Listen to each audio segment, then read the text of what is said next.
Здорово, братва! Сегодня обсудим животрепещущую тему. Почему стриминги такое говнище? Я составил список основных проблем стриминговых музыкальных сервисов, которые в той или иной мере вредят и слушателям, и музыкантам, и даже негативно влияют на общество в целом. Но не думайте, что я сейчас просто оболью помоями ваш любимый спотик, и на этом все. Критика будет справедливой и по делу. Часть информации в ролике я почерпнул у Жени Муратшоевой, которую считаю экспертом в стриминговой индустрии. Ну и заодно передаю ей привет. Заранее предупреждаю любителей составить мнение о ролике по его названию. Сперва досмотрите ролик до конца и только затем бегите оставлять гневные комментарии. Итак, поехали.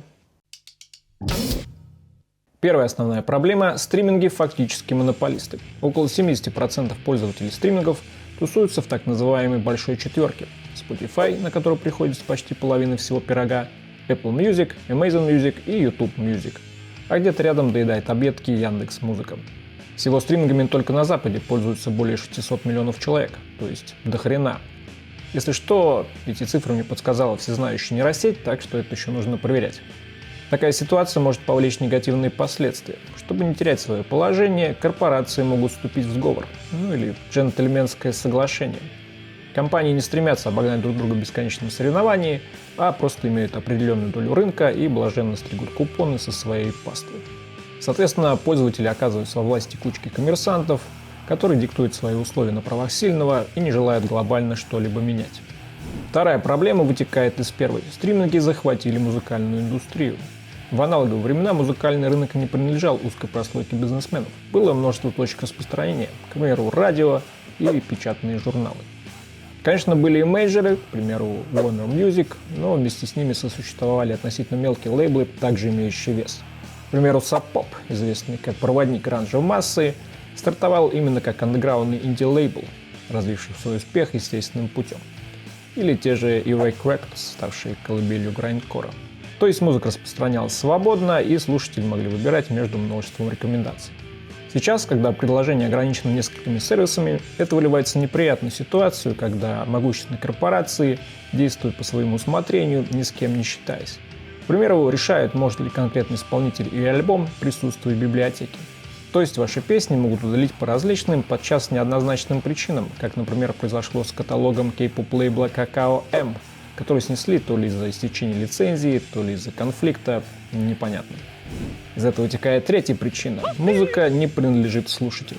Оформляя подписку, вы не приобретаете музыку, вам всего лишь разрешают ее послушать. И в любой момент могут лишить этой возможности, даже не спрашивая вашего мнения. Есть большая разница между, к примеру, компакт-диском, который всегда при вас, и файлом на удаленном сервере, к которому нет прямого доступа.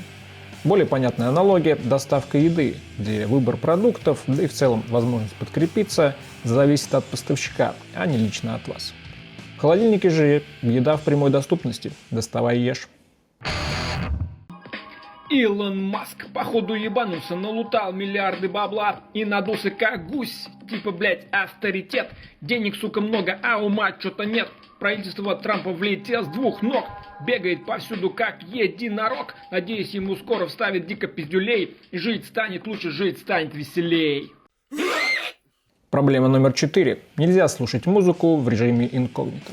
Лично для меня это самый бесячий фич, потому что мне часто скидывают что-нибудь отрецензировать, а стриминги я не юзаю. В основном сервисы предлагают насладиться 30-секундным сниппетом. К примеру, Spotify вообще не позволяет запустить трек без логина. Исключение YouTube Music, но не все удосуживаются заливать песни именно туда. Вы скажете, в чем проблема? Просто зарегистрируйся и слушай. А я скажу вам, что мне тупо лень это делать ради сомнительного удовольствия. Согласитесь, железный аргумент. И пятая проблема – стриминги формируют дурной вкус. Скорее всего, меня сейчас полетят дизлайки, тапки и другие предметы, но это действительно так. Стриминги действуют по принципу «нравится множеству людей, значит хорошо», активно продвигая песни, популярные в массах. Но популярность не тождественна качеству. Вспомним известную поговорку о миллионах мух, которые не ошибаются. А заодно и меткое наблюдение о лошадиной жопе, ставшей популярной только потому, что ее часто показывали по телеку. Более приземленный пример – семейство Кардашьян, которые стали узнаваемыми, потому что их личную жизнь стали показывать как реалити-шоу.